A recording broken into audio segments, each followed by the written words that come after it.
Ya me acordé que no los puse a...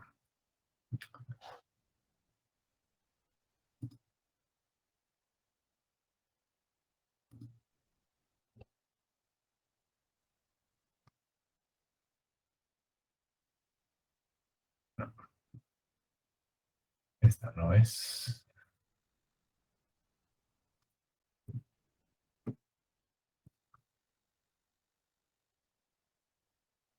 También.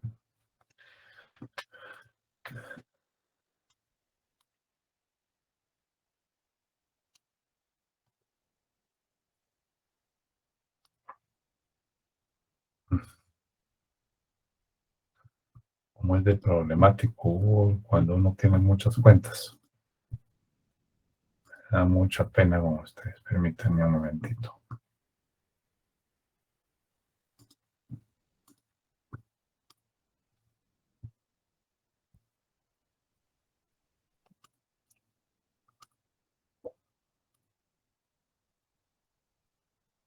Ya empezaron a sonar los...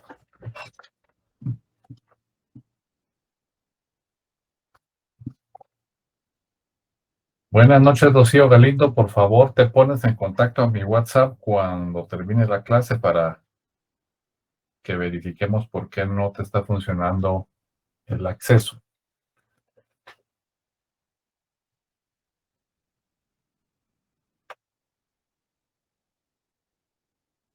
Ahí está. Ahora sí, mil disculpas por el retraso.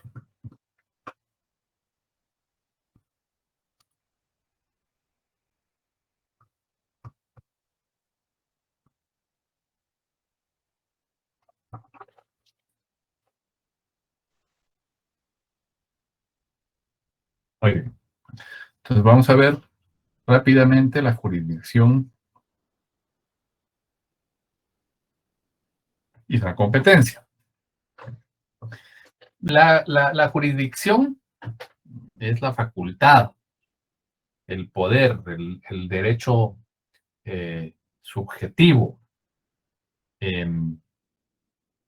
para gobernar y poner en ejercicio, o más que en ejecución, para poner en ejecución las leyes o para aplicarlas en un juicio, ¿no? Esa es la concepción general de la jurisdicción.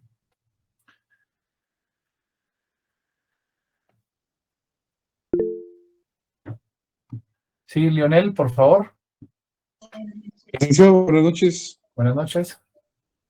Con una molestia, usted fuera tan fino de repetirme la definición de jurisdicción. Ok, Si sí, fuera tan amable. ahorita voy a anotar los conceptos acá. Muy fino, ¿eh? Ok, con mucho gusto. Entonces, jurisdicción, decíamos, entonces es una facultad. Eso es lo primero que tenemos, es un poder. Y ese poder o esa facultad es ¿para qué? Para la ejecución de las leyes.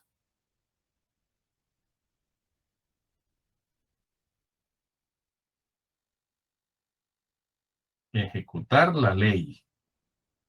O, es decir, que es lo mismo, aplicarla en juicio, ¿no? Esa es la concepción que nosotros tenemos que tener. Cuando un funcionario tiene la facultad de aplicar la ley y aplicarla en un juicio, eso es jurisdicción. Y en nuestra Constitución Política de la República, en el artículo 203,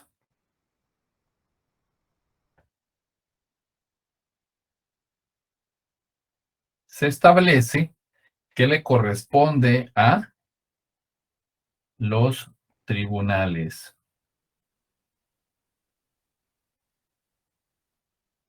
de justicia.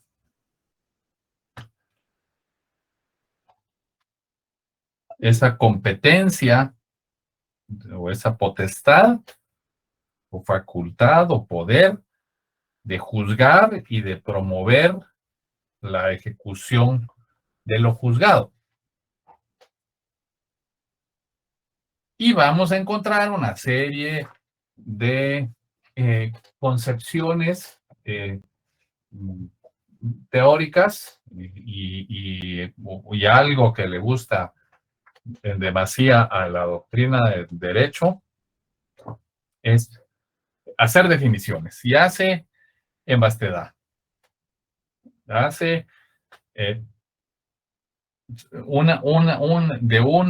un concepto salen 15 definiciones y a veces muy redundantes.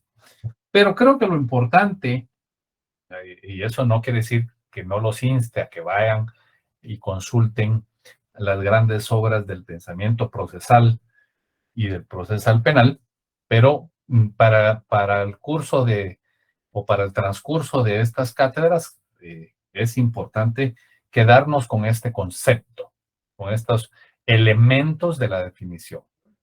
La facultad y la aplicación de la ley en juicio. Eso es lo que tenemos que entender. Y por ende, la jurisdicción penal, pues corresponderá en el conocimiento de las leyes o el conocimiento de los delitos y las faltas como la facultad para aplicar la ley penal en un juicio, ¿no? O sea, y si ustedes hacen lo mismo en muchas ramas del derecho, pues va a ser exactamente igual, la facultad de ejecutar la ley de la rama que están viendo en un juicio. Y esa es la jurisdicción. Es importante que definamos, y tal vez aquí vamos a dejar de tarea moral, ir a buscar y leer algunos artículos que son trascendentes y que no nos vamos a detener en el dentro del Código Procesal Penal, el artículo 37, el artículo 39, el artículo, este es el Código Procesal Penal, y los artículos 113, 122 y 123 de la ley del organismo judicial. Ahora, esta es una parte importante. ¿Hasta dónde se llega o hasta dónde, cuál es el límite de esa potestad para juzgar o para promover el juzgamiento o la ejecución de lo juzgado? Pues acá es donde encontramos en un concepto, el otro concepto, el segundo concepto, que es la competencia.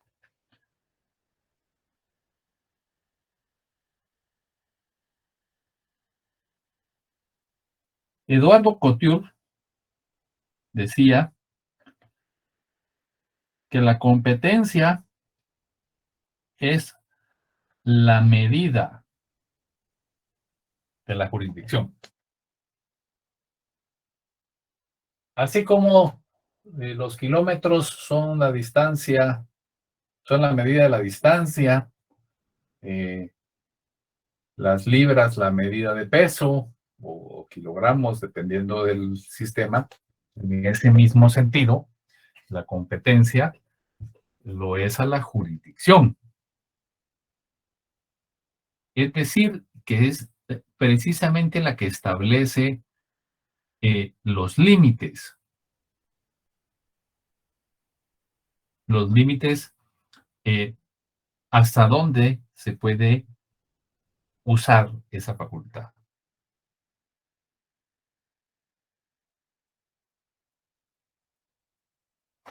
Es así, pues, que en todo caso, pues la jurisdicción penal o la jurisdicción va a entrar o va a tener diferentes medidas.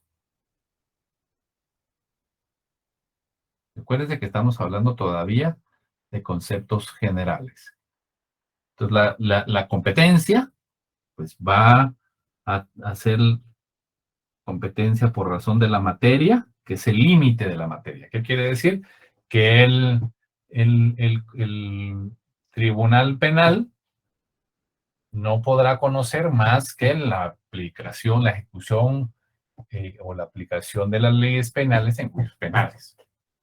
Lo propio con los civiles, los propios con los laborales, esa es la materia del juzgamiento.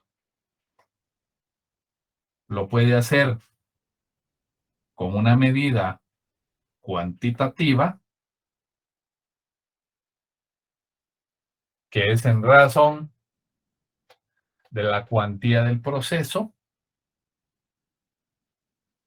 y lo puede ser, obviamente, por el lugar,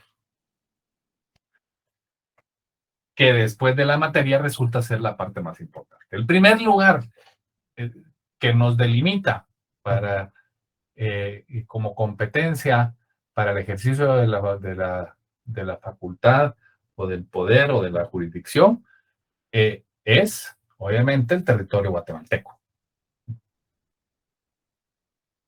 Ese es el principal.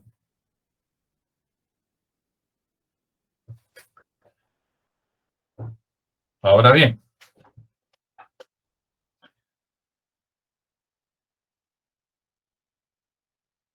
en materia penal, y perdonen que lo voy a poner en rojo, pero esta pizarra tiene poco competencia penal, de acuerdo al artículo 38 del Código Procesal Penal,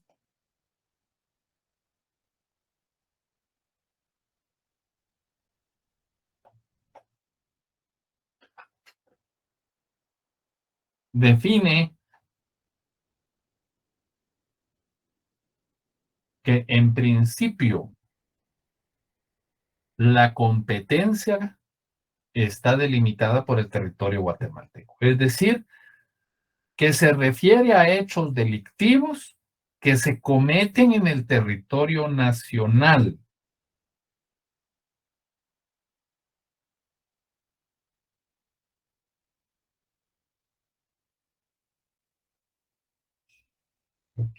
Por increíble que parezca, o por común que sea, esto es vital.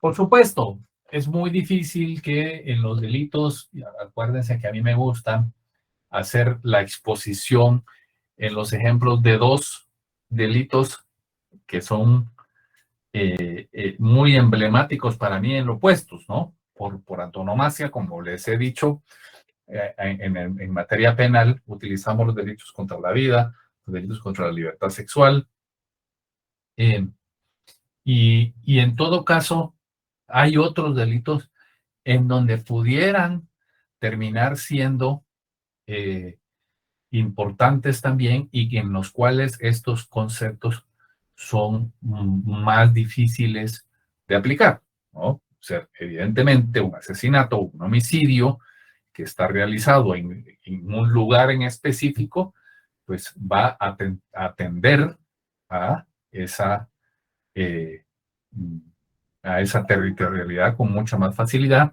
que si hablamos de, por ejemplo, un delito que ha sido fraguado intelectualmente en otro territorio, o en los delitos societarios, sobre todo en las sociedades que son foráneas o a veces vienen a hacer asambleas de accionistas aquí a Guatemala cuando son panameñas o son de las Islas Vírgenes, etcétera, etcétera.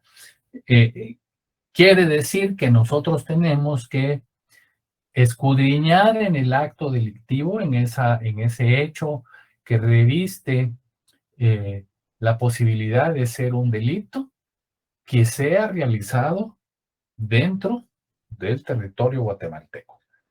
Y eso es lo que nos va a permitir que en efecto podamos utilizar la jurisdicción guatemalteca. Y en el artículo 39 vamos a encontrar, obviamente, 38, perdón, del Código Procesal Penal, esos supuestos. los delitos que en su totalidad se hayan cometido en el territorio nacional, hechos que en parte se hayan cometido en Guatemala y en parte no, y hechos que se hayan cometido fuera de nuestro territorio nacional, pero los efectos se producen en Guatemala. Una falsedad ideológica, una falsedad material realizada fuera del territorio guatemalteco, pero que corresponde a documentos que tienen efectos o que van a surtir efectos en Guatemala, por ejemplo. Esto necesariamente lleva a una persecución una posible persecución dentro de la jurisdicción de Guatemala. Bien, ¿alguna duda hasta acá? Ya saben que si yo me trabo y no me estoy dando a explicar, tienen toda el derecho a la posibilidad de levantar la mano y preguntarme. Sí, Leonel, adelante. Sí, profesor, ¿cuáles serían los delitos que nacen afuera, pero tienen efecto en Guatemala? Pues no es que sea un delito en específico, es el hecho. ¿Ah, no? No son los delitos, no es un delito. Son delitos que, digamos, se pudieron haber cometido fuera del territorio, pero los efectos se producen en el país. Entonces, cabe dentro de todos los tipos delictivos la posibilidad. Entonces, esto es algo que nosotros tenemos que analizar si nosotros lo que queremos es traer a la jurisdicción penal guatemalteca el conocimiento de esa condición delictiva. Sí, Wilson, adelante. Buenas noches, Lick. ¿Pudiera ser el caso Odebrecht que se cometieron delitos de fuera y que vinieron a repercutir aquí? Ese es un ejemplo, yo no lo conozco, pero en efecto hay hechos que se cometieron fuera, en parte fuera de Guatemala y en parte no, pero sus efectos fueron en Guatemala. Entonces, eso es exactamente lo que está buscando el código. Por supuesto, esto no quiere decir que no haya posibilidad de ser juzgados fuera, porque también lo cometieron afuera, ¿no? O sea, lo importante es que para traerlos a la jurisdicción guatemalteca, para traerlos a la competencia territorial de nuestro país, necesariamente tienen que haberse cometido o habiéndose cometido afuera, tener efectos dentro de nuestro país. Ese es un buen ejemplo, pero también puede ser un documento notarial realizado fuera del país en fraude de ley o alguna situación que va a tener efectos, ¿no? O sea, cuya eh, incidencia patrimonial es dentro del país. El efecto es dentro del país. Wilson, adelante. Disculpe, Lick, también ahorita que usted menciona el tema de las actas pues, notariales, pudiera ser los abogados que trabajan en Estados Unidos y que los efectos surten acá en Guatemala, puede ser ese caso también. Sí, sí, un ejemplo, ¿verdad? Exactamente, en tanto sean ilegales, ¿no? Es decir, por ejemplo, si alguien se atreviera, un notario guatemalteco, se atreviera a legalizar un documento que no es real, ese documento que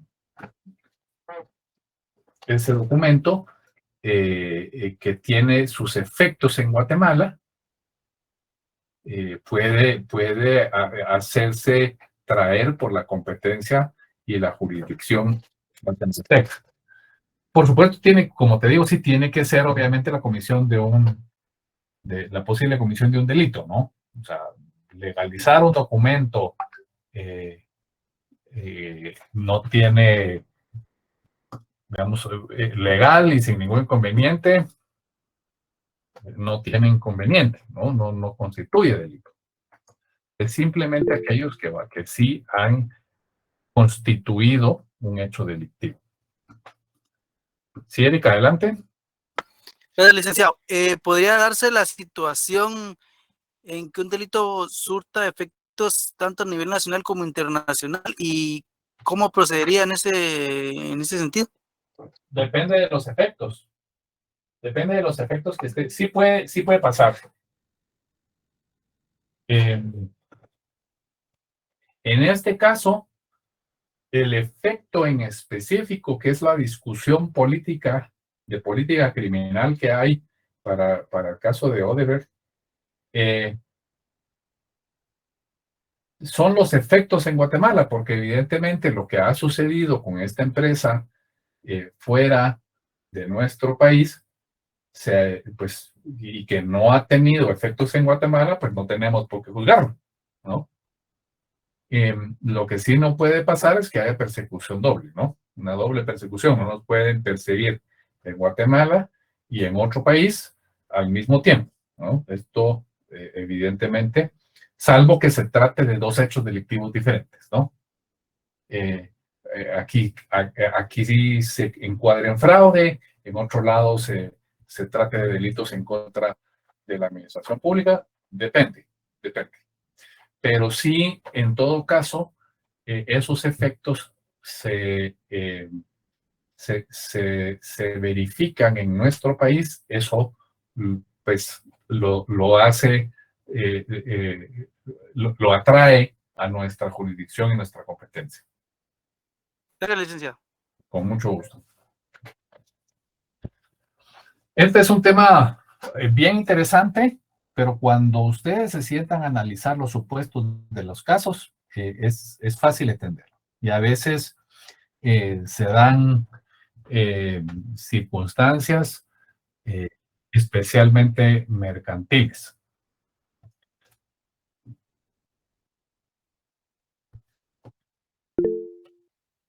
¿Sí, Leonel? Disculpe, Eric, ya he intervenido 3 veces, pero quiero hacerle tengo una duda.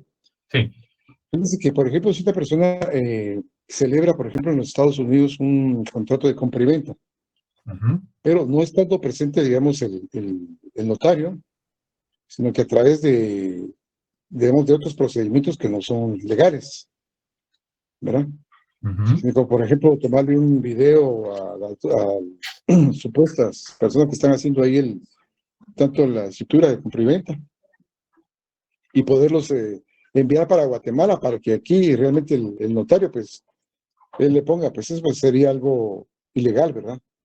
Totalmente. Entonces ahí podría recaer eso en algún tipo de, digamos, de delito.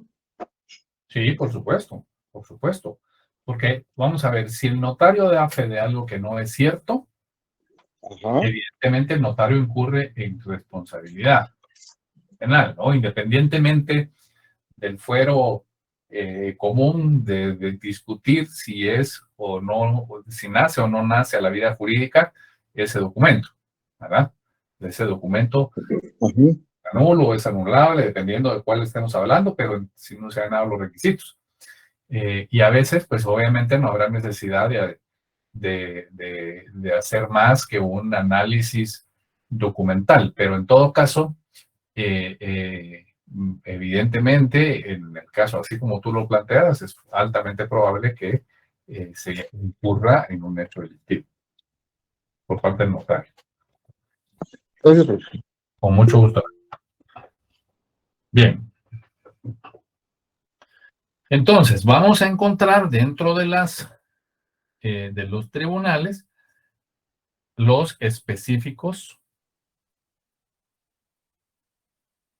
Solo me voy a mover.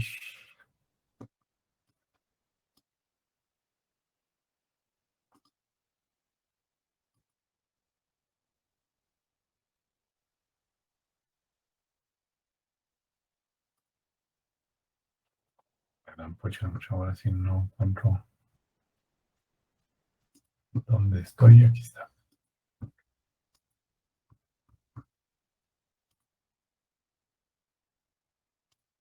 Ahí está. Ahora sí, ahí está. Bien. Vamos a encontrar que hay diferentes tribunales. Vamos.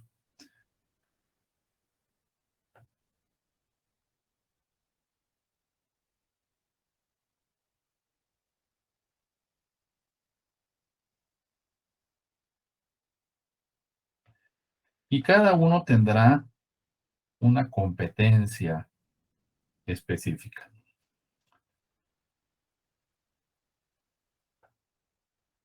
Vamos a encontrar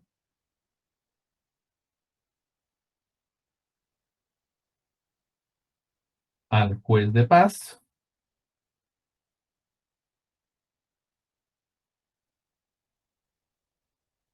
al juez de primera instancia,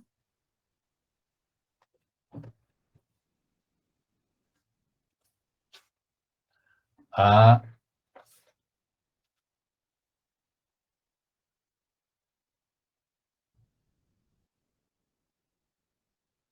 los jueces unipersonales de sentencia,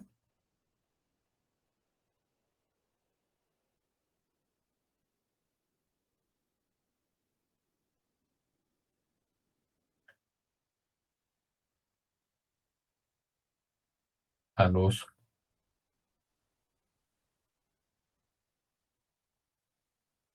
tribunales de sentencia,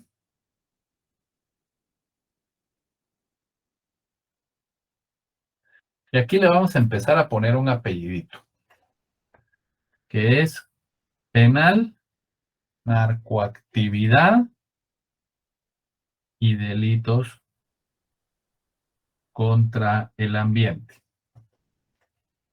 Tribunal de sentencia penal, narcoactividad y delitos contra el ambiente.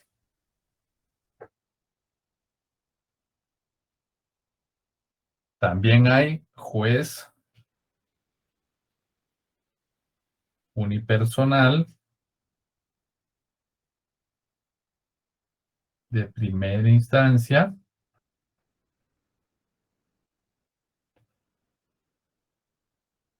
penal, narcoactividad y delitos contra el ambiente de mayor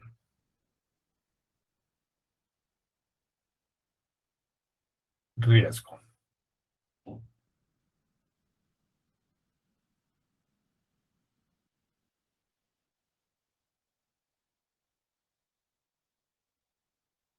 Licenciado, disculpe. ¿Sí? Penal, narcoactividad, ¿y cuál fue el otro? Disculpe. Delitos contra el ambiente.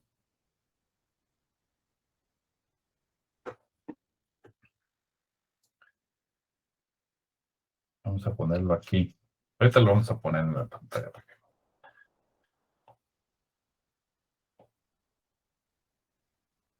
Gracias, Lic. Con mucho gusto. Penal, narcoactividad y delitos contra el ambiente. ¿Qué es esto? Penal, narcoactividad, delitos contra el ambiente. Bien.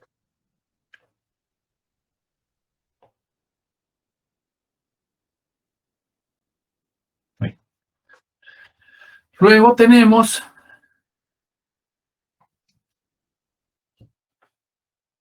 los tribunales de sentencia penal,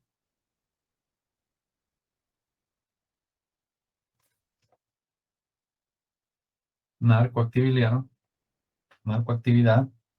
y delitos contra el ambiente de mayor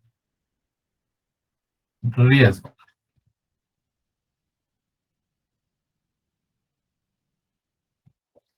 Los jueces o el juez de ejecución, que también son los de primera instancia,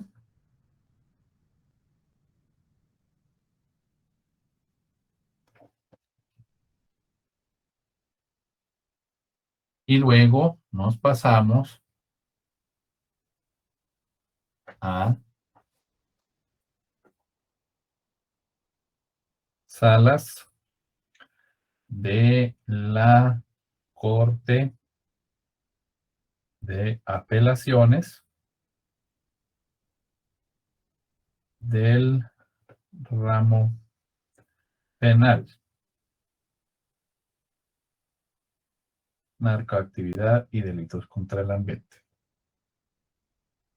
Que estas ya son segunda instancia. Y por supuesto, la Cámara Penal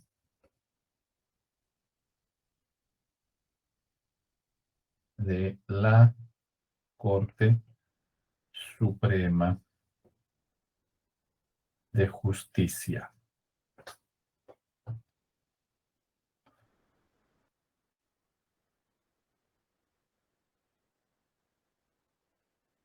El juez de paz penal es un juez unipersonal.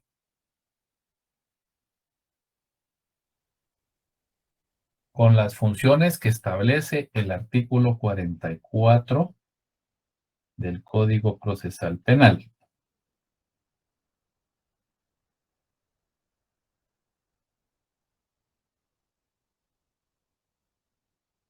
La competencia que se establece precisamente en ese artículo y los artículos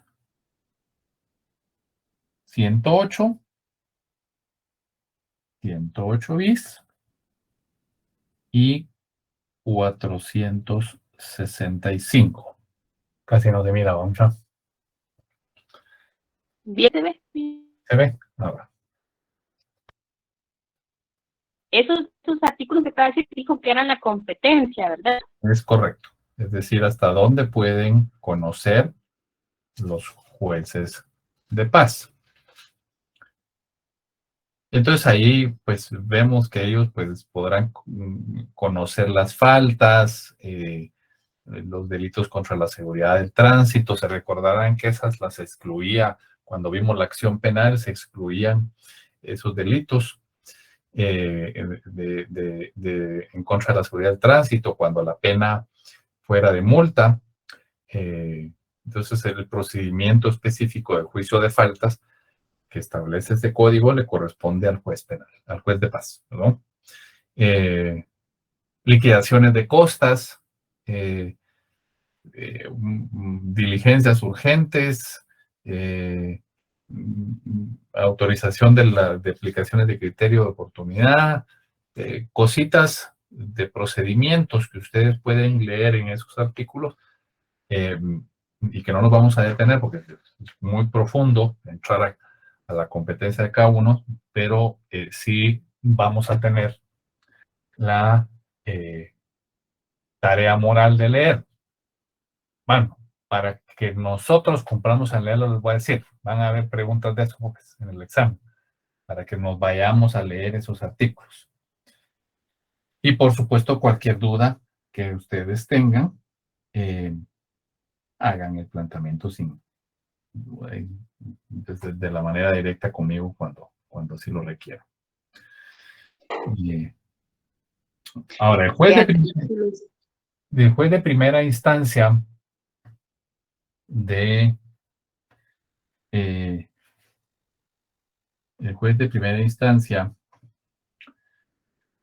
penal, narcoactividad y delitos contra el ambiente es una figura que se creó a través de un acuerdo más o menos en 1993-94, unificando la figura de la primera instancia penal, el de narcoactividad y el de delitos contra el ambiente. Ese acuerdo creó esas tres figuras que están contempladas. Estos chicos me ven a tocar aquí, especial con mis códigos.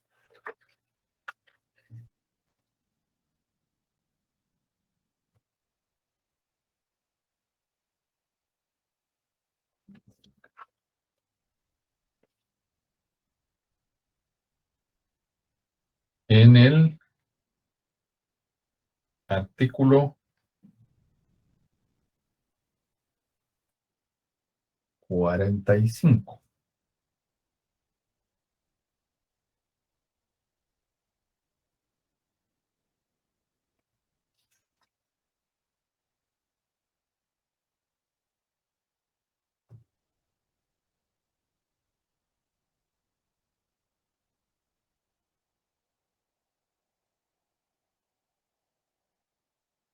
Y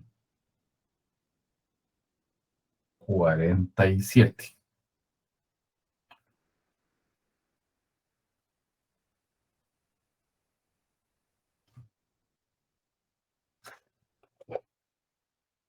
Estos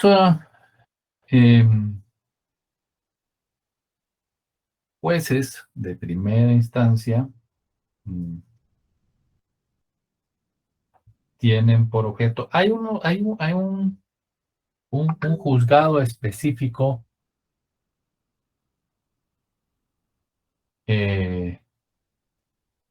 adicional que fue creado por la ley de contra el feminicidio y otras formas de violencia contra la mujer, para ese proceso específico, que son los jueces de primera instancia penal de delitos de femicidio y otras formas de violencia contra la mujer. Adicionales a eso, se extrae el conocimiento de estos delitos para jueces específicos. Y eso se llama jurisdicción privativa, cuando hay algo en específico que se le otorga a un tribunal.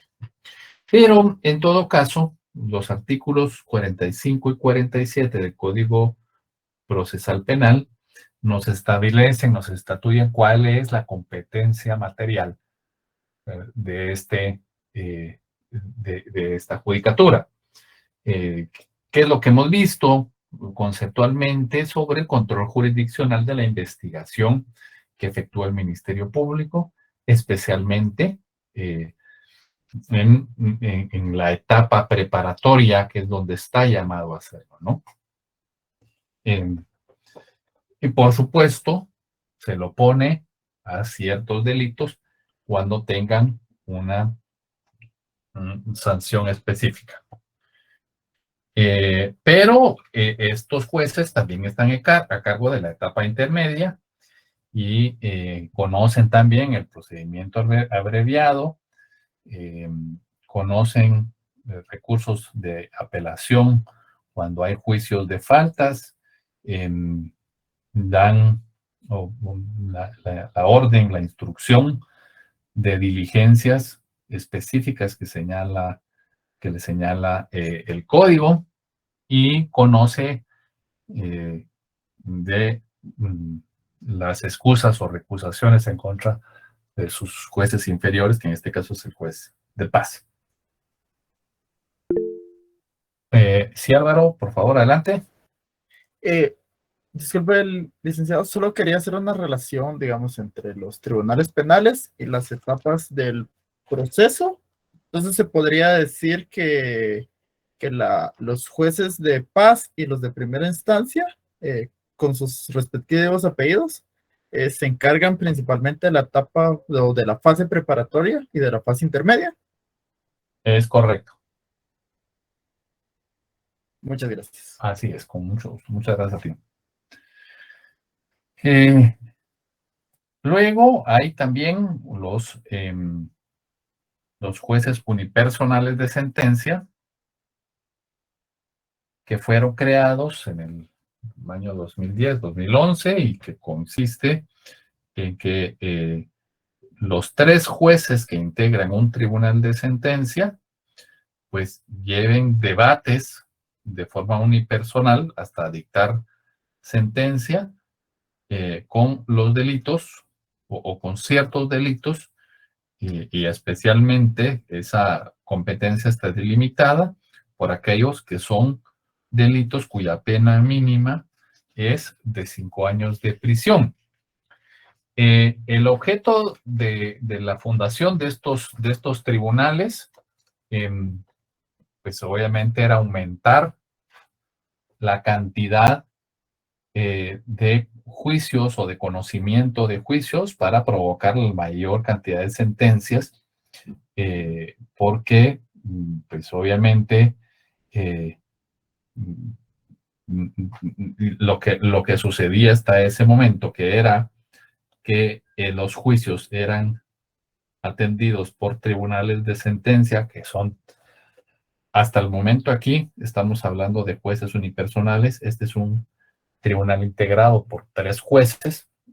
Al convertir este tribunal de sentencia en la posibilidad de que 3 jueces unipersonales, por cada uno por su lado, pueda conocer de esos juicios, pues, hacía más presurosos los procesos penales. Y esa es la intención. Desgranar para ciertos delitos estos tribunales de sentencia en 3 jueces unipersonales. Entonces, obviamente, acá debemos acudir al artículo 48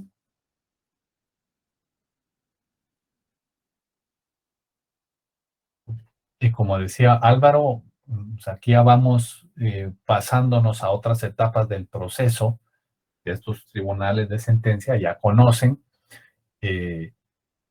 la siguiente etapa. Después, como ustedes recordarán, el juicio, si no lo vemos acá, tiene una etapa intermedia,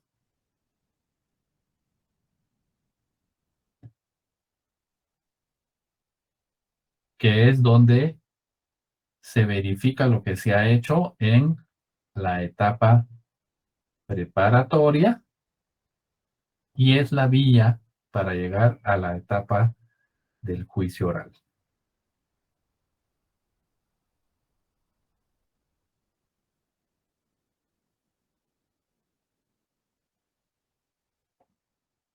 Entonces, hasta el momento, como bien consideró Álvaro, los jueces que estábamos viendo conocían, eran los responsables del control jurisdiccional en la etapa preparatoria, en la etapa intermedia, y ahora a los tribunales de sentencia les corresponde el juicio oral. El artículo 48 del Código Procesal Penal fue reformado al que originalmente se concibió, precisamente porque nos conduce a que esta norma otorgara la competencia específica para los tribunales de sentencia y para los jueces unipersonales. Es decir, el número 3 y 4 del listado que nosotros tenemos en pantalla pudiera estar jugando juega el mismo papel. El juez unipersonal es para delitos, para ciertos delitos, y el tribunal de sentencia para otros delitos, cuando ya los delitos son un poco más complejos.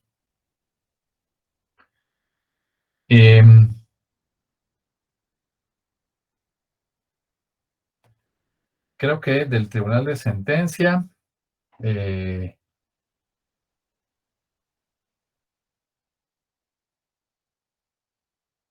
hay un aspecto en particular que estoy buscando ahorita en el código, que sí tiene que ver con los artículos, y aquí está, 484 al 486, que es el conocimiento de la aplicación exclusiva de medidas de seguridad, cuando eso corresponde. Ahora, los de mayor riesgo, como ustedes ven acá, tenemos el 3 y el 4 como jueces de sentencia, y tenemos el juez unipersonal de primera instancia y el tribunal de sentencia, ambos de mayor riesgo. Esa figura del juez de mayor riesgo sí es de más reciente creación, y fue a solicitud del Ministerio Público por un proceso que se llevó a cabo, si no estoy mal,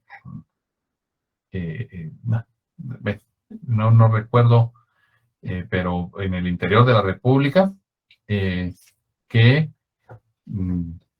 pues provocó la solicitud para contemplar ese tipo de juzgados que conocieran delitos de mayor importancia, y ahí establecían pues digamos, el genocidio, la desaparición forzada, el plagio, el secuestro,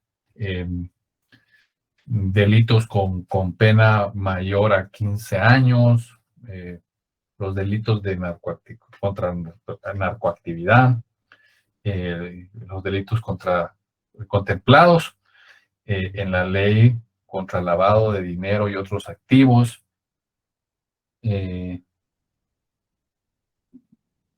la ley, los que los delitos siempre con una pena superior a 15 años que se contemplan dentro de la ley para prevenir el financiamiento del terrorismo y los delitos conexos. En suma, lo que se buscaba era que conociera de aquellos delitos que tuvieran características de riesgos mayores para la seguridad personal de los juzgadores.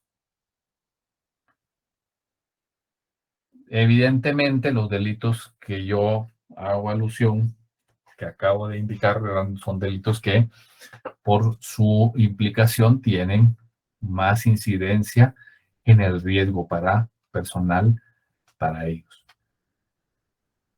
Y esto no es algo nuevo, esto siempre ha existido en los modelos penales. Hay inclusive casos específicos, casos muy emblemáticos, pero en el mundo, en donde se han generado ese tipo de jueces, ese tipo de juzgados en los que pues también hay que ponerle mucha atención a la seguridad de los jueces. Y con esa idea se crean estos juzgados que están creados en el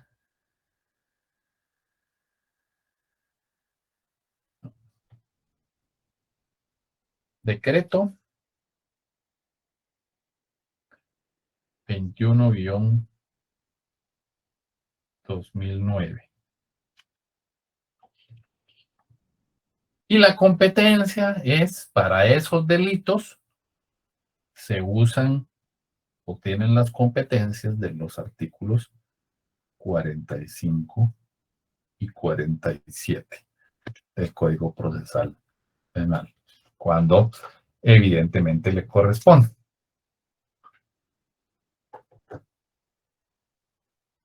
Pero no.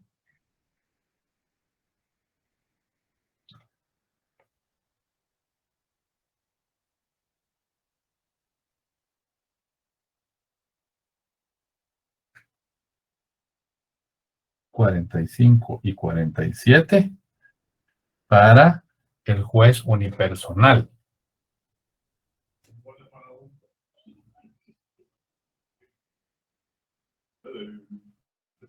Y conocer el juicio oral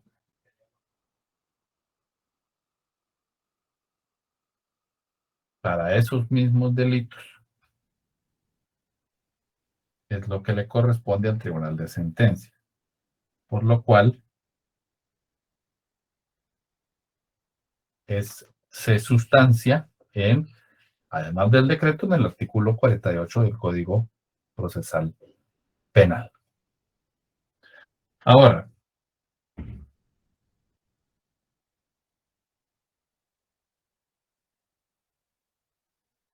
las salas de la Corte de Apelaciones del ramo penal, narcoactividad y delitos contra el ambiente, que se contemplan en el artículo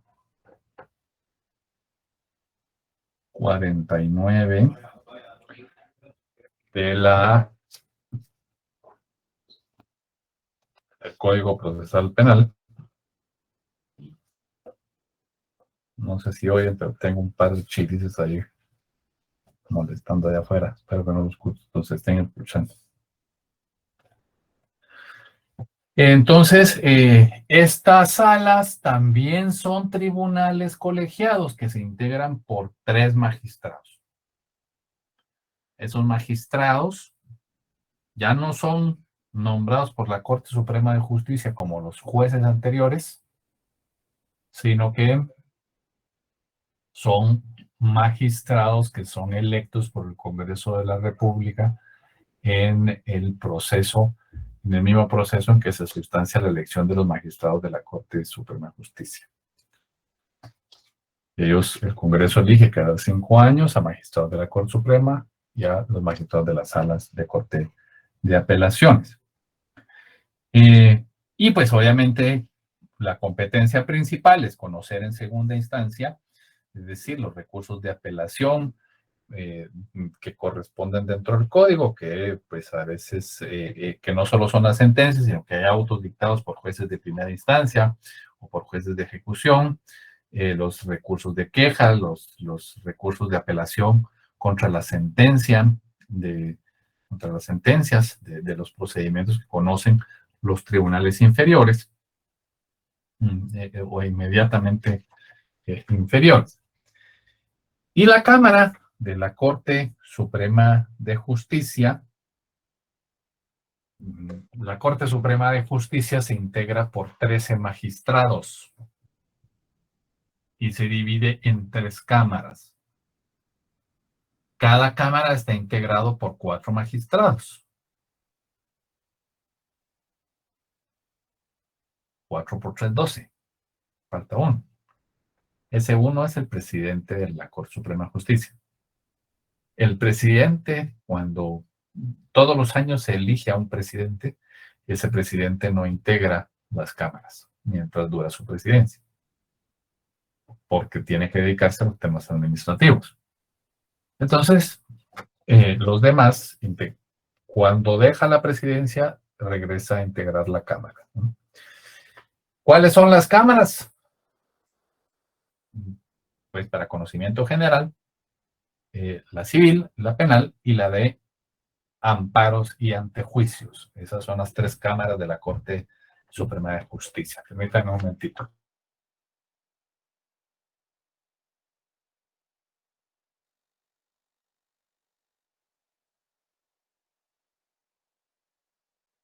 Perdón, disculpe, ¿cuál es tu hijo? ¿Me podría repetir? ¿Perdón? Yo escuché civil, penal y cámara de amparos y antejuicios. Es correcto. Correcto. Es correcto. Vamos a ponerlas por ahí ya que nos estamos llenando de notas adicionales. Gracias. Con mucho gusto. La Corte Suprema de Justicia, que se integra por 13 magistrados, tiene Cámara Penal, Cámara Civil y Cámara de Amparos y Antejuicios. Solo que ahí no se ve. Perdón. Vamos a ver cómo hacemos. Ahí está. Voy a tratar de hacerlo más. Se me va a ir un poco porque. Ahí está. Para que lo tengamos.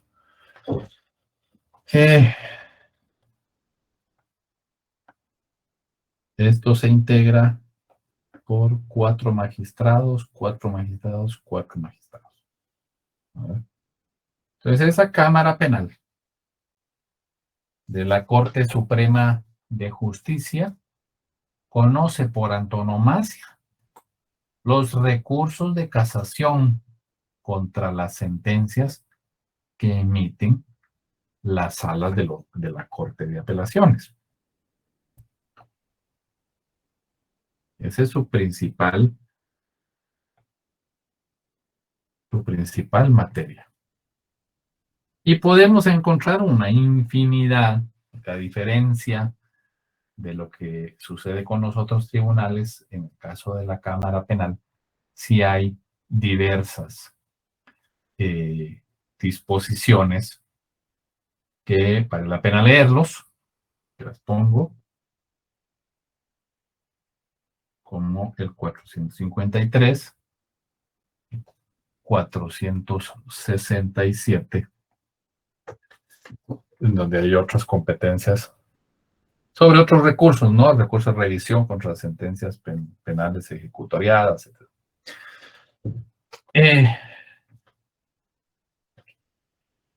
Pero si ustedes se percatan, hemos dejado un juez por ahí en medio, que es el juez de ejecución. Este es un juez unipersonal que tiene como competencia el control de la ejecución de las penas y todo lo que se refiere a ello, ¿no? Incluso tiene la facultad de resolver lo relacionado a los llamados sustitutivos penales a través de un trámite de incidente.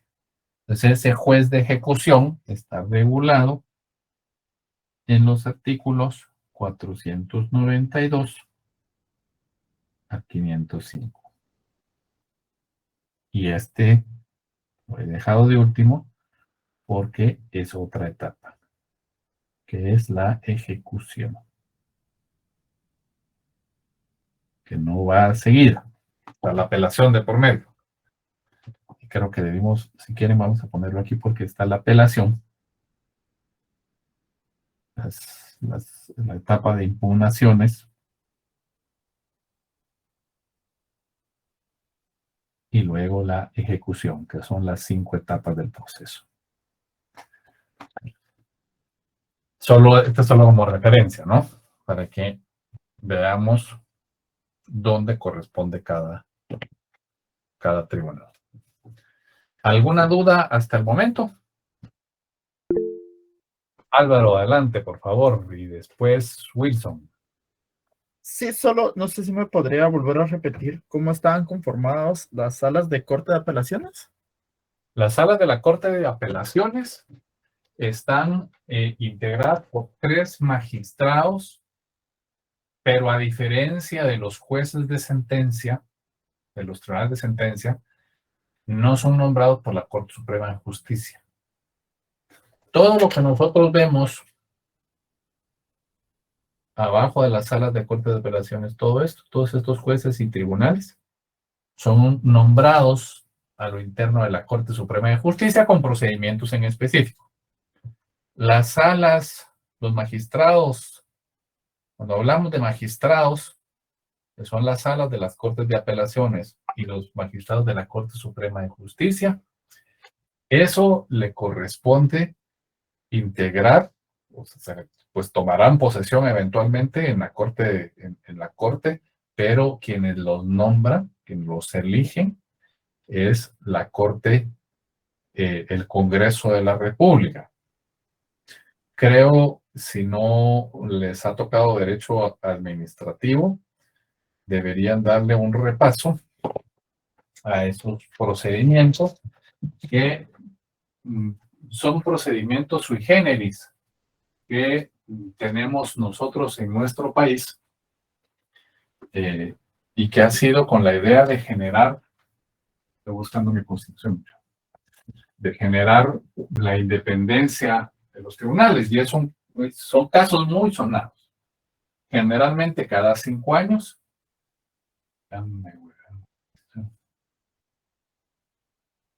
No encuentro mi constitución, pero ahorita les voy a decir.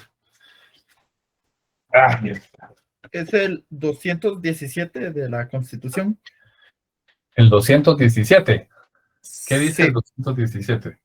Magistrados, para ser magistrados de la Corte de Apelaciones, de los tribunales colegiados. Ahí están los requisitos que que se necesitan para ser magistrado.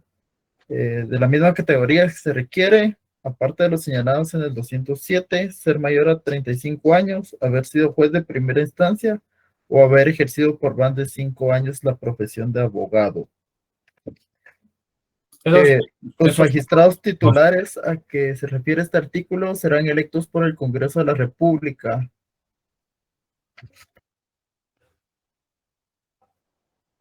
Ese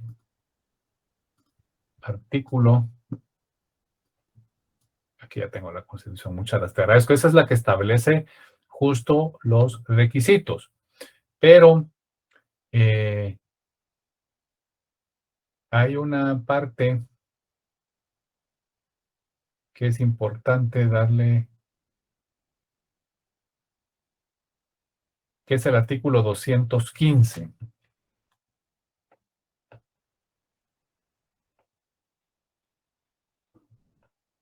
En el artículo 215 se establece la forma en que se eligen los magistrados de la Corte Suprema de Justicia.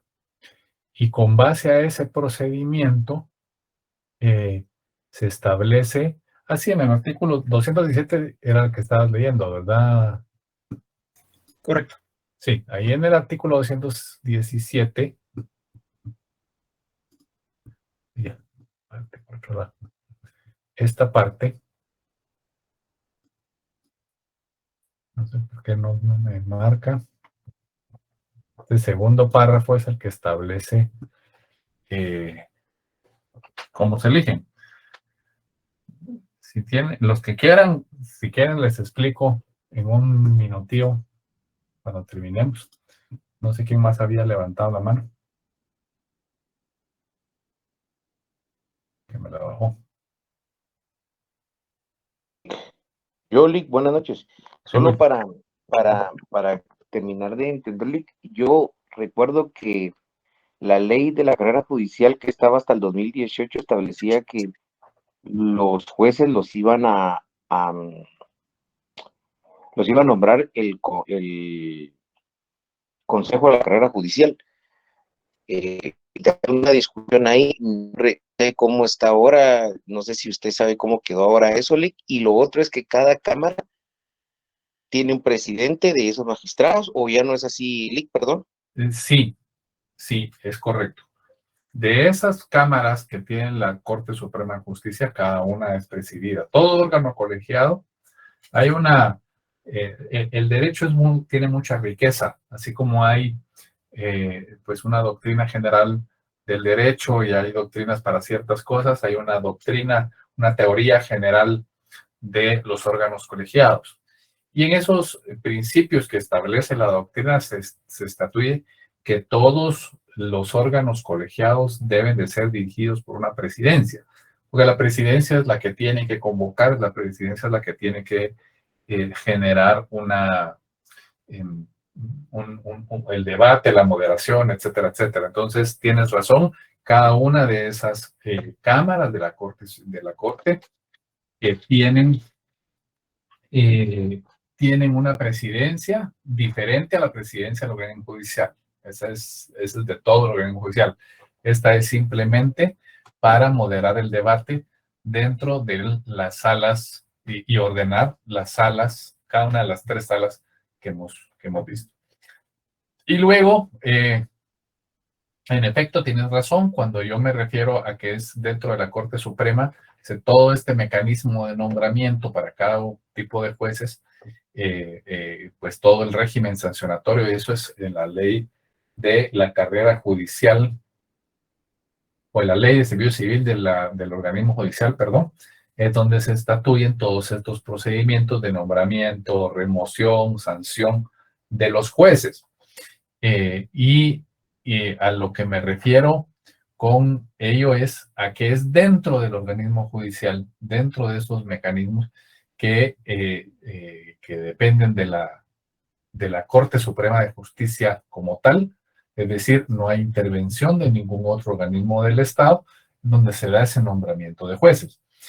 Pero en el caso de los magistrados, que les voy a explicar en un momento, bien sencilla la fórmula, Ahí lo que sucede es que sí hay comisiones de postulación y los terminan definiendo dentro de las nóminas que son enviadas al Congreso de la República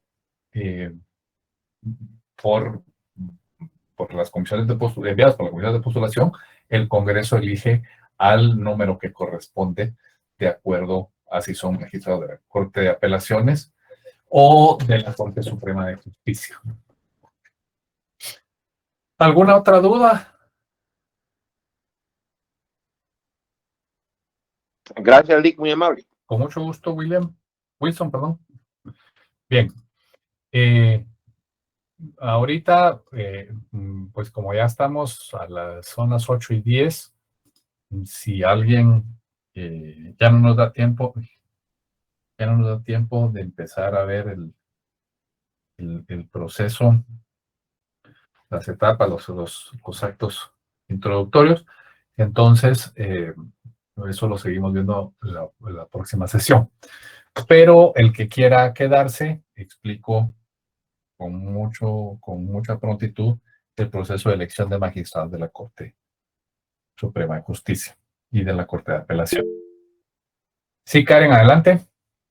Lick, solo una duda, yo ya voy bien, pero yo me conecté como 5 minutos tarde. Solo quiero saber, ¿esto que acabamos de ver todavía es del primer parcial? Todo. Ah, Siempre va a entrar todo, Karen, no te preocupes. Pero gracias, es importante darle una lectura, comprenderlo. Eso es lo más importante, comprenderlo. Por eso insisto mucho que el que tenga dudas, que no tenga empacho en hacerlo, y si tiene miedo de hacerlo aquí, lo puede hacer directamente a mi WhatsApp sin problema.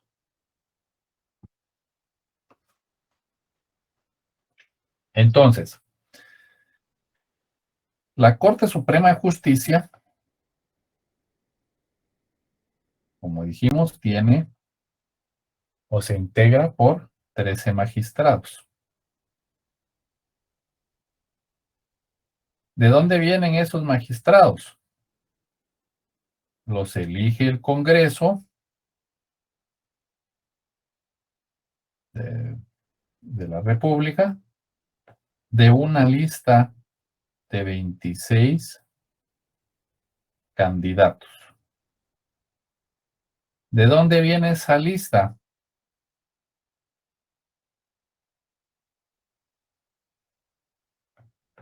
De un envío que hace la Comisión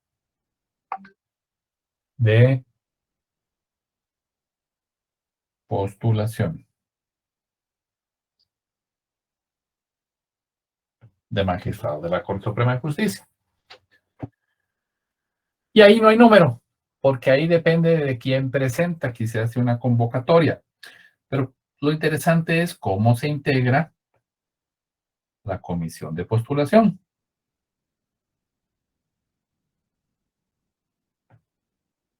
Se integra, y voy a poner en rojo primero,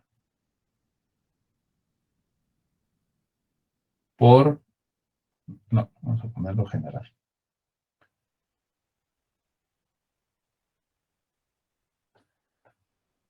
Los decanos de Derecho, es decir, los decanos de las facultades de Derecho de las universidades de nuestro país. Los representantes de magistrados de la Corte de Apelaciones, es decir, magistrados de la Corte de Apelaciones. Y representantes de el Colegio de Abogados y Notarios de Guatemala. Pero ¿cuántos son? Depende. ¿De qué depende? De la cantidad de decanatos de derecho que existen en el país. Generalmente todas las universidades tienen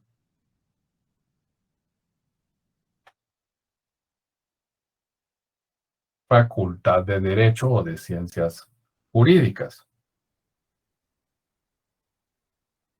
Entonces ahí, ¿quién la integra de pleno derecho? El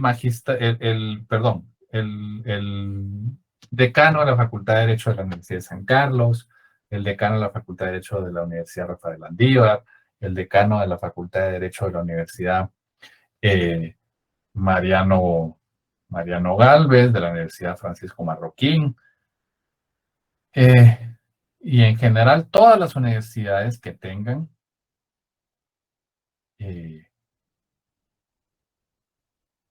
Facultad de Derecho. No todas tienen. La Universidad del Valle no tiene, hasta donde yo sé. La Universidad del Leo tampoco. Pero la Marroquín, la del Istmo, la Mesoamericana, la Panamericana, la Universidad Rural, la Universidad Mariano Gálvez, la Rafael Landívar, la Universidad de San Pablo, Internaciones, la Universidad de Occidente, la Universidad Da Vinci, la Universidad Regional y la Universidad de San Carlos tienen decano. Entonces, hoy, si no me fallan los cálculos, 2, 4, 5, son 12.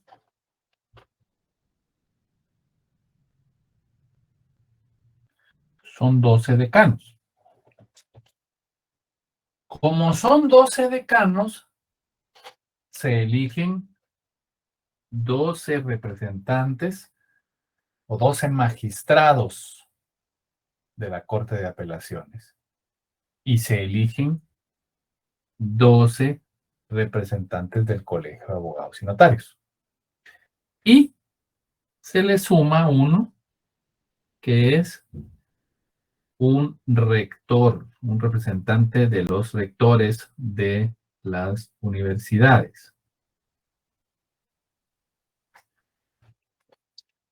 Todos somos estudiantes de la universidad y sabemos la diferencia entre un decano y un rector. El decano es de la facultad, la dirección unipersonal de la facultad, y el rector es el de la universidad de forma general. Entonces los rectores se juntan y definen quién va a integrar esa comisión de postulación. Ahora, ¿qué pasa si se eliminan 6 facultades de derecho de las universidades privadas del país? Pues serán 6 decanos de derecho, 6 magistrados de la Corte de Apelaciones y 6 representantes del Colegio de Abogados. Y un rector. Una de las dudas que nos aquejan a los abogados es qué va a pasar después de que alcancemos las 13 facultades de derecho en nuestro país. Porque cuando elegimos magistrados de Corte de Apelaciones, ahorita van a ver la diferencia, estos magistrados tienen que ser de la Corte Suprema. Se cruzan. Pero vamos a terminar esto. Entonces, estos señores los juramenta el Congreso, empiezan a sesionar y de acuerdo a la ley de comisiones de postulación, hacen una publicación y piden ciertos requisitos y hacen una tabla de gradación que es la calificación que van a hacer en ese proceso. Y de los 300 que salen, o de los 500 que presentan documentación aquí, esta comisión tiene que elegir a 26 tiene que presentar al Congreso una nómina de 26 candidatos. Y de esos 26 candidatos, el Congreso conoce y elige a la mitad. Y esos son los magistrados de la Corte Suprema de Justicia electos. Ahora, ¿qué pasa con la Corte Suprema, con las Cortes de Apelaciones?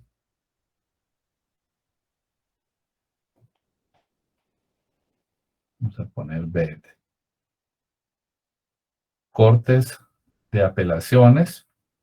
Y el proceso se llama y otros tribunales colegiados del país, porque es el Tribunal de Cuentas, el Tribunal de lo Contencioso, a que se eligen también magistrados.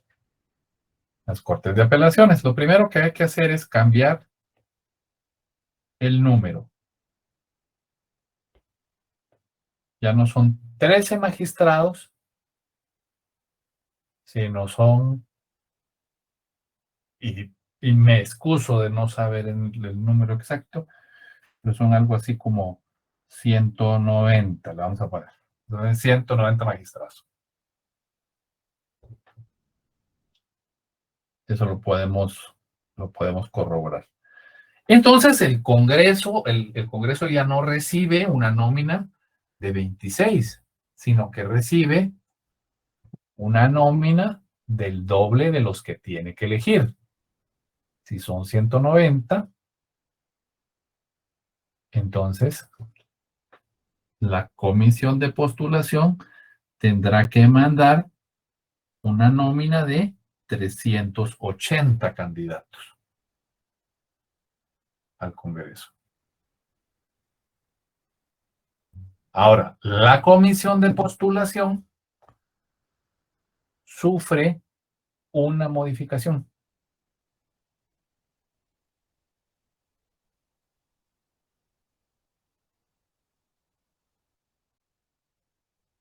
La única modificación es que son los 12 representantes de la Corte Suprema de Justicia, es decir, magistrados de la Corte Suprema de Justicia.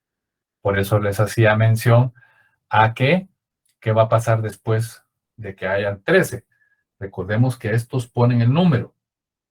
Si aquí hay 14 decanos y nosotros tenemos 13 magistrados de la Corte Suprema de Justicia, esto va a trabar el proceso y se van a recordar de mí, de esta clase, porque esto no lo establece la ley. Y por ser una norma constitucional, no puede Perico de los Palotes o cualquier pelón a venir a decir quién tiene que integrar esa representación. Esas otras dos personas.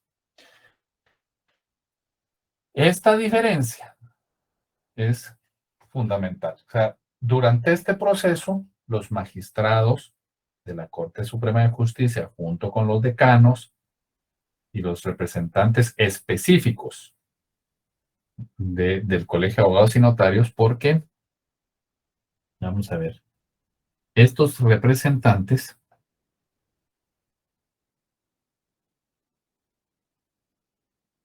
que se eligen en asamblea del colegio,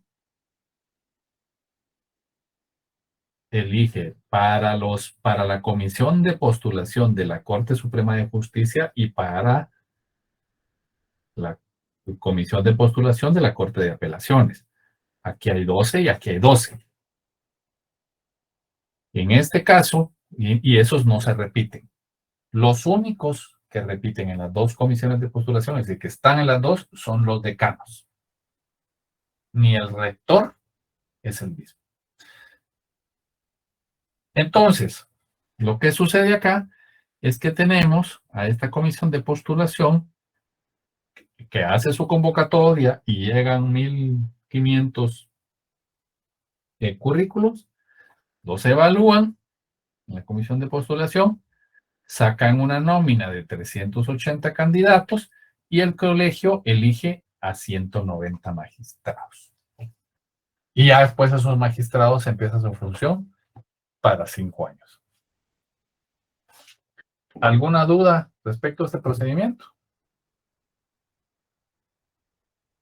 No, Lick. Me alegra que les haya quedado claro. Esto es algo que nosotros vemos constantemente como abogados. De hecho, esto es tan polémico que hoy por hoy nuestros magistrados de Corte de Apelaciones y de Corte Suprema de Justicia han superado el proceso, el periodo para el cual fueron electos, y siguen ejerciendo jurisdicción hasta que no sean electos los siguientes, porque hubo algún conflicto en ese proceso. Sí, Álvaro, adelante. ¿Cuáles eran los otros tribunales que mencionó que se eligen junto con la Corte de Apelaciones? ¿Era de cuentas? De cuentas. ¿Contencioso administrativo? Correcto, esos. Están. Gracias. Con mucho gusto.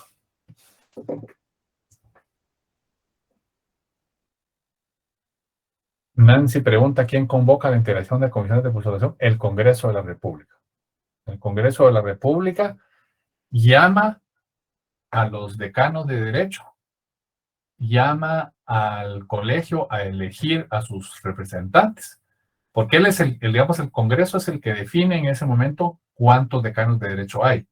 Entonces dice, señores magistrados de la Corte Suprema de Justicia, elijan a 12 que van a venir a esta comisión de postulación para comisiones de apelación.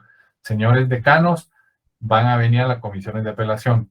Señores rectores, elijan a 1. Señores del Colegio de Abogados y Notarios, elijan a 12 magistrados. Y sacan otro, o hay otro acuerdo. Este no es decreto, sino es acuerdo del Congreso de la República, en el que se hace la convocatoria para la comisión de postulación de la Corte Suprema de Justicia, y entonces les pide que estén nombrados en cierto momento para que les juramenten en el Congreso de la República y puedan iniciar y presenten en una fecha determinada a estos candidatos a magistrados. Muy bien. Entonces, este es el procedimiento. Espero que haya quedado absolutamente claro, y si no, ya saben que con muchísimo gusto se pueden comunicar conmigo. ¿Alguna duda? ¿Algún reclamo? ¿Algún señalamiento? ¿Dolor? ¿Queja?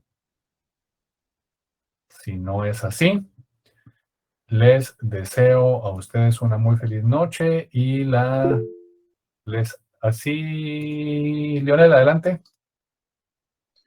Profesor, yo usted fuera tan fino ¿cómo me podría comunicar con usted? ¿Por su teléfono o bien por WhatsApp? Por WhatsApp, por favor, sin pena. ¿Usted me puede regalar su número de teléfono o lo consigo ¿usted tiene auxiliar? Está ahí en el chat. Yo soy el administrador, pero es 3083 3696. 3083 3696. Correcto. Dios me lo bendiga, licenciado Ronnie, muy fino hoy. Con mucho gusto, a tus órdenes. Buenas noches, Lick. Buenas noches. Una consulta. ¿Esta sería la última clase? No, entiendo que todavía tenemos clase la próxima semana. ¿Cuándo es el examen? El viernes 3, ¿verdad? Sí, correcto. Es que el 27 empiezan los exámenes. Sí. Pero los exámenes están programados para la noche, ¿va? Para las 8 de la noche. Fíjese, Lick, que eso no dice todavía el calendario. A las 7, Lick, son a las 7 de la noche. A las 7. ¿El suyo a qué hora lo va a hacer, licenciado? Pues yo lo que tengo programado normalmente es hacerlo a las 8 de la noche, abrirlo a las 8 de la noche, porque entendí que hay algunos catedráticos que sí dan clase. Pero déjenme preguntar a la coordinación y les informo si tenemos clase la otra semana o no tenemos clase. Lick, tradicionalmente no hay clases. Sí, hay algunos que no, hay algunos que sí. En efecto, es lo que les había comentado. Pero, miren, yo no los quiero afectar, pero tampoco los quiero dejar sin conocimiento. Entonces, déjenme preguntar qué es lo que indica la coordinación y yo les informo. Si no, lo que pasa es que prácticamente perdemos 2 semanas, ¿verdad? Y si ustedes hacen las cuentas, son 2 semanas del primer parcial, 2 semanas del segundo parcial y 2 semanas del final. Estamos hablando de 4 clases por cada, bueno, Semana Santa ya estaba en la contemplada, pero estamos hablando de 4 clases en cada periodo de exámenes. Son 12 clases. Pero bueno, démosle así, yo les informo. Voy a consultar con la coordinación. Yo no tengo inconvenientes en parar y luego vemos. Lo que les pediría yo es que podemos parar, pero nos comprometemos a darle media hora más a las clases para terminar a las 8:30, el resto del periodo lectivo para que vayamos avanzando un poquito mejor. Igual les informo. Perdone, Sí, Diego. fíjese que estaba revisando las publicaciones y en efecto no tienen hora de inicio. Sí. Y como ahí sí que solo por histórico, los exámenes son de 7 en adelante. Empiezan a las 7 y terminan 8 de la noche, pero no hay especificación de hora de inicio. Ok. Me voy a Administrativo ya dijo que era a las 7 el examen. Va. Entonces no nos perdamos. Que esta sea la última sesión, porque si hay clases, si los exámenes están programados para las 7 de la noche, en algunos casos, sí nos va a interrumpir en algún momento, ¿verdad? Es que dice Héctor que el calendario es horario del curso, pero no corresponde porque los exámenes no están programados el día del horario del curso. Que eso hubiese sido lo ideal. Digamos, a nosotros nos toca viernes. Entonces, no nos hagamos bolas. Paremos acá. De una vez dejamos hecho el aviso en el grupo y clases volvemos a tener hasta después del periodo de exámenes. Lo único es que sí les voy a sacar un poquito más en cada clase, una media hora, para que logremos avanzar, si no tienen inconveniente alguno. Igual ya saben que esto se graba y se sube.